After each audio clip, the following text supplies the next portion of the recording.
So let's solo the two bass tracks, sound like that.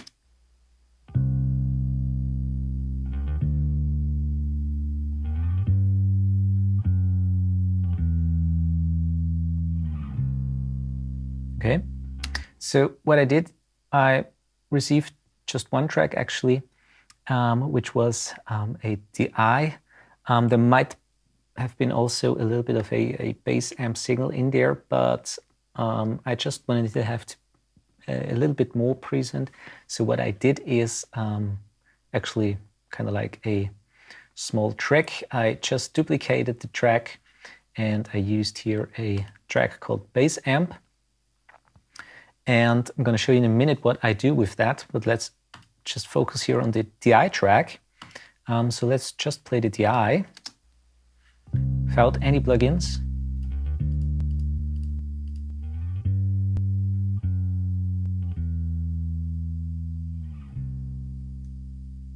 So the first one is a EQ plugin, and it's the good old Renaissance EQ from Waves.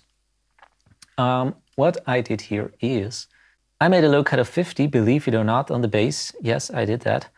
I didn't want the very low end in there because the bass was already quite full and also bottom heavy.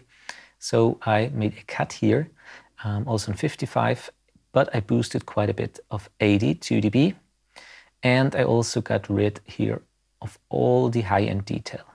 So let's listen without and with.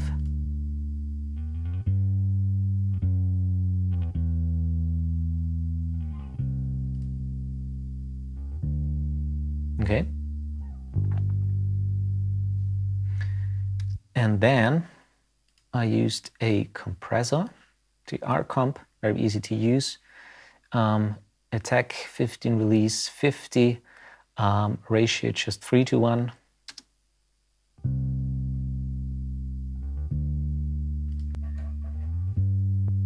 Just to smooth it out a little bit before it hits my compressor in the rack. As you can see, just 2 dB of compression. And then we got the R-Bass, which I love. Again, another Renaissance Waves plugin.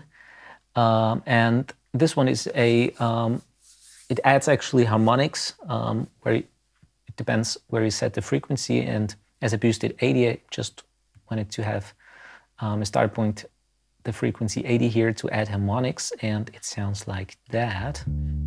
So that's without it. And with. So of course you can overdo it.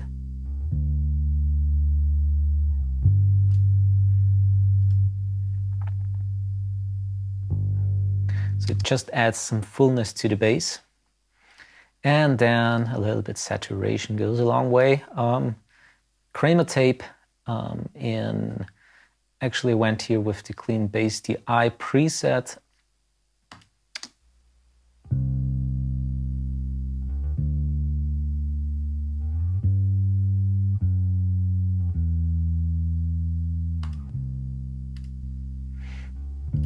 And finally, well, I didn't use actually a channel EQ. Just have it again just in the chain here in case if I need it. And then, as I said, I duplicated the bass track. Let's focus now on the other one here, which is the so-called bass amp track. Let's bring it up in level so you can hear it better.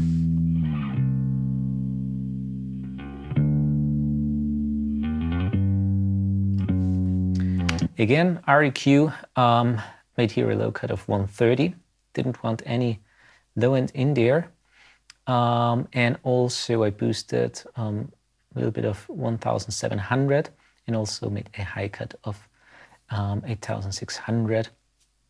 And the approach here is with those two tracks that I get the bottom end and the richness of the bass with the DI signal.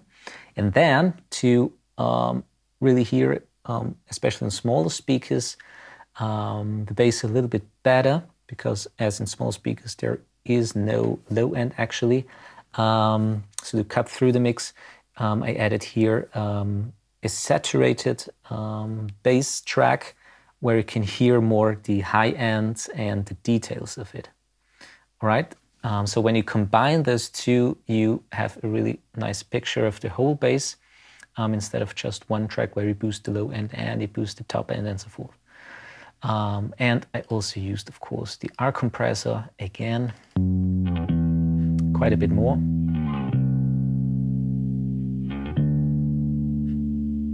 So without it.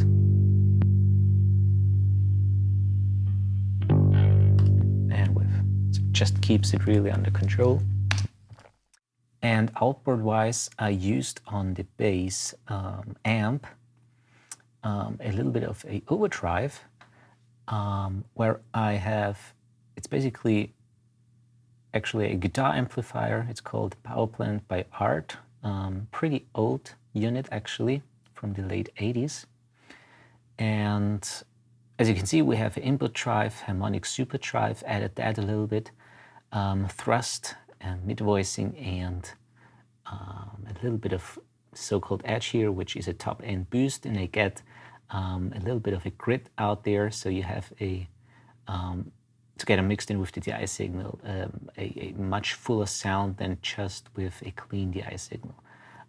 It's not heavily overdriven, but it just adds a little bit character to the bass.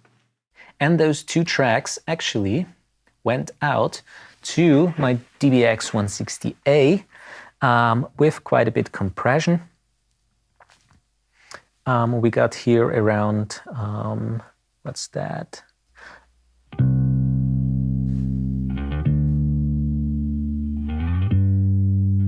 Six dB of compression, sometimes a little bit less. Again, ratio 4:1, and no makeup gain actually. But I really liked its sound, and on the console itself I didn't add any EQ, so I just made that with the plugins.